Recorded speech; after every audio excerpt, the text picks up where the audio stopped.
ഇതാ സാത്താൻ നിങ്ങളെ ഗോതമ്പ് പോലെ പാറ്റാൻ ഉദ്യമിച്ചു. സ്കാറ്ററിങ് ആണ് ഉദ്ദേശിക്കുന്നത്, ചതറിച്ച് കളയലാണ്. ഇങ്ങനെ ഈ പണ്ട് കാലത്തെ മുതിർതലമുറയ്ക്കറിയാം, നമ്മുടെ നാട്ടിൽ ഗോതമ്പ് പാറ്റിയിട്ടില്ലെങ്കിലും ഈ നെല്ലെങ്കിലും നമ്മളിങ്ങനെ പതിര് മാറ്റുന്നൊരു പരിപാടി ഉണ്ടായിരുന്നു. അതെങ്ങനെയായിരുന്നു? ഇതിങ്ങനെ കുടഞ്ഞിടും, കനമുള്ള നെല്ല് താഴേക്ക് വീഴും, കനമില്ലാത്ത പതിര് ഈ ചെറിയ കാറ്റിൽ അങ്ങനെ അങ്ങ് പറന്ന് പോകും. അപ്പം കാമ്പുള്ളതിനെ ശേഖരിക്കുന്ന പരിപാടിയാണ്. അങ്ങനെ ഒരു പരിപാടി കർത്താവ് ഈ പിശാച് ചെയ്യാൻ പോവുക.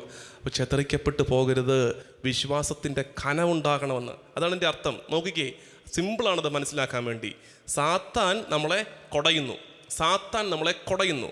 വിശ്വാസത്തിൻ്റെ കനമുള്ള നെന്മണികൾ, ഗോതമ്പ്, അത് കർത്താവിൻ്റെ കൊട്ടയിൽ വീഴും.